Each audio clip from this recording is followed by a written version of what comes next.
खबर सिमरिया से है, जहां किसान खाद के लिए परेशान हैं और यहां के माननीय विधायक सत्ता सुख की शीतल छाया में विश्रामरत दिखाई देते। किसानों को खाद की किल्लत है, लेकिन विधायक जी को सत्ता का सुख भोगने से फुर्सत ही नहीं मिलती। इन दिनों रीवा सहित कई जिलों में खाद की भारी समस्या है। किसान 24 से 48 घंटे तक लाइन में खड़े रहते हैं, लेकिन फिर भी उन्हें खाद नहीं मिलती। बुवाई के समय किसान खाद के लिए दर दर भटक रहे हैं। यह वह समय है जब विधायक को अपने क्षेत्र की जनता के बीच खड़ा होना चाहिए, लेकिन माननीय को इस सूखी धरती की चिंता कम और अपने फार्म हाउस की हरियाली की चिंता ज्यादा है।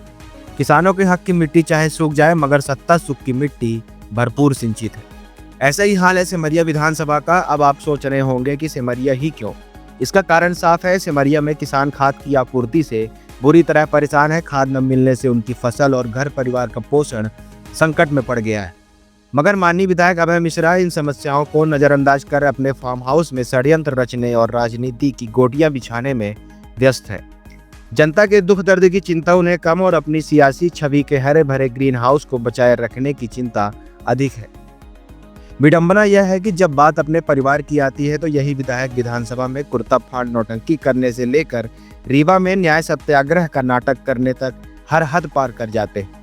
जब बात खुद पर या अपने परिजनों पर आती है तो प्रशासन को नीचा दिखाने के लिए अर्धनारीश्वर जैसे शब्दों का प्रयोग करते हैं। जब अपने गुर्गों का मामला हो तो अपने ही आदमी की उंगली कटवाने तक की राजनीति रचते हैं, और जब खुद को बचाने की बारी आती है तो पीड़ित जनता को ही जेल भेजने का दबाव बनाया जाता है। लेकिन जब किसानों की बारी आती है, फार्म हाउस में बैठे बैठे प्रशासन को लव लेटर लिख रहे हैं।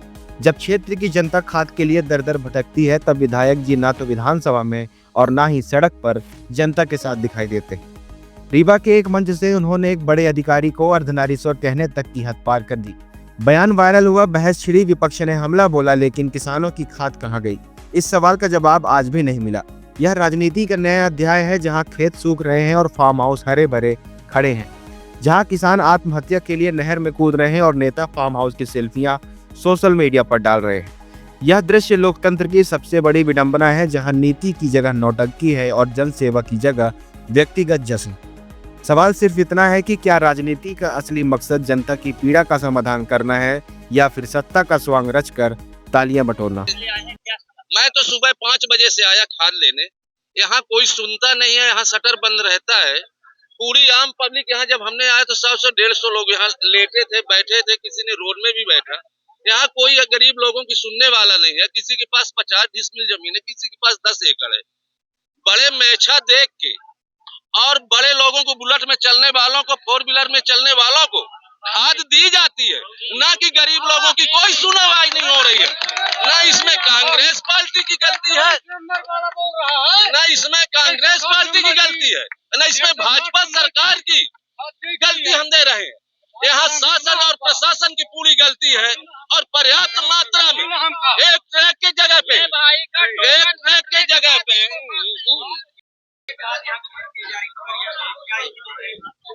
अभी भारी भीड़ होने की वजह से अव्यवस्था हो गई थी। पुलिस के माध्यम से लाइन लगवा करके टोकन वितरित किया गया है, और टोकन के नंबर आने पर ही लोगों को खाद वितरण किया जाएगा।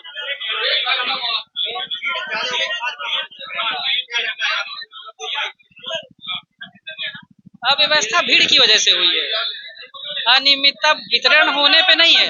भीड़ इतनी ज्यादा हो गई जिस वजह से वितरण में समस्या आई। अब टोकन के माध्यम से सुचारू रूप से वितरण कराया जा रहा है।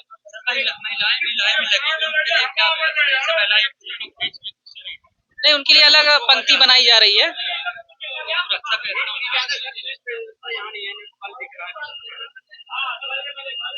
स्पेस कम होने की वजह से भीड़ ज्यादा है। स्पेस बढ़ाया नहीं जा सकता, किंतु पंक्तियां बनाई जा सकती हैं।